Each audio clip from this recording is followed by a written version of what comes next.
Olá, tudo bem?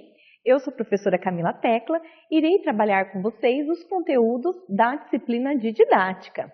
O objetivo desta aula é conhecer o que é a didática, quem a criou e seus fundamentos históricos e filosóficos, a fim de que possamos compreender a didática na atualidade. Você já deve ter escutado ou falado as seguintes afirmativas: este professor não tem didática. Ah, este professor sabe o conteúdo, mas não tem didática. Mas afinal, o que é didática? A didática, ela se constitui como uma teoria que investiga o processo de ensino.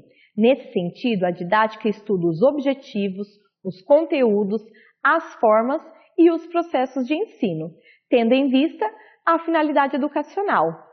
Como a finalidade é sempre social, a didática ela vai se fundamentar na pedagogia para encontrar o seu contexto de atuação. Para que possamos compreender a didática, nós temos que conhecer primeiramente o seu criador, que é o João Amós Comênio. O termo didática foi criado por Comênio em sua obra Didática Magna, que significa a arte de ensinar. Esta obra foi escrita por Comênio e, além de ser uma das mais importantes da história da educação, consagrou Comênio como o criador da didática moderna e um dos intelectuais mais importantes do século XVII.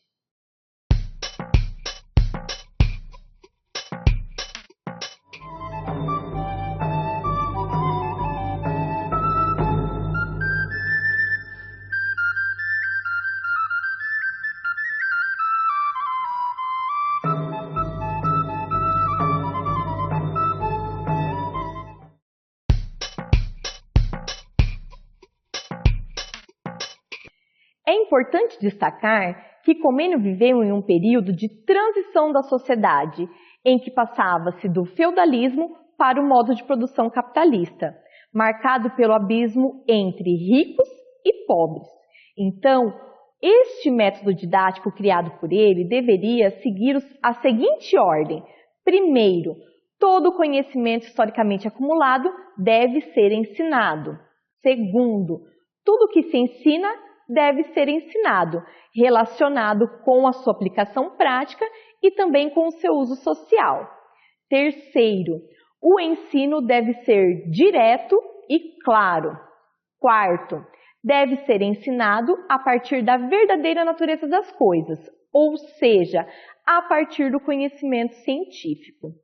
Quinto, ensinar primeiramente de forma geral e posteriormente adentrar os estudos das partes, ou seja, do macro para o micro. Sexto, ensinar os conteúdos no seu devido tempo. Sétimo, ensinar a compreensão perfeita do conteúdo.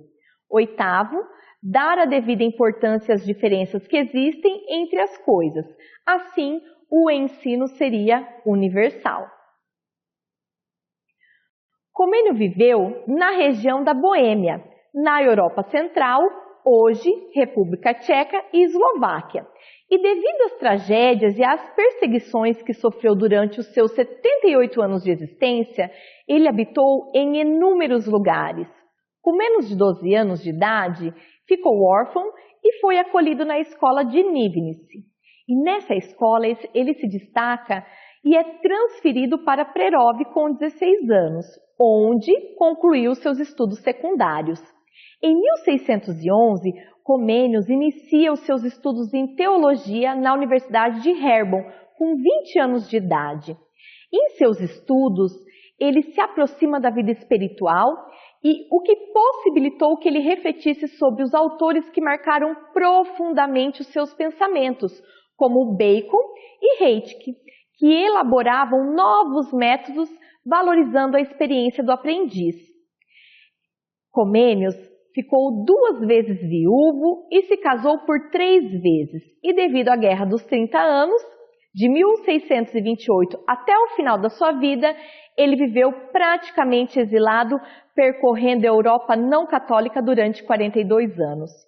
Comênios chamou sua obra de Magna, pois dizia que não queria uma obra restrita, mas sim universal. Ele defendia que a escola deveria ensinar tudo a todos.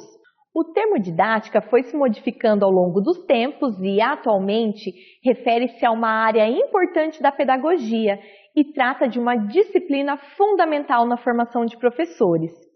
Denomina como teoria de ensino. A didática investiga os fundamentos e as condições adequadas para essa atividade. Aí você deve estar se perguntando, por que entender Comênio se faz tão necessário?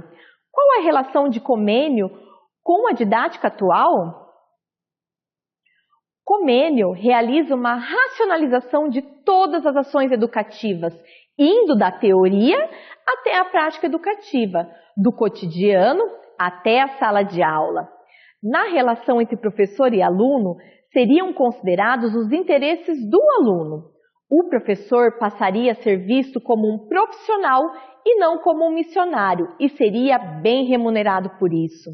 A organização do tempo e do currículo deveria levar em conta os limites e as necessidades, tanto dos alunos quanto dos professores. Comênios defendia que todos deveriam ter acesso à leitura, à escrita e também ao cálculo, a fim de que todos pudessem ler a Bíblia e comercializar. Comênios é um homem que vê além do seu tempo. Por isso, vemos em seus escritos o despertar de uma nova concepção de criança. É importante destacar que Comênios viveu em um período onde a teoria tradicional era aplicada. Por isso, ele reagiu a este método de ensino, pois a educação era vista e aplicada como um castigo. Dessa forma, as pessoas não conseguiriam se integrar à sociedade de forma ampla.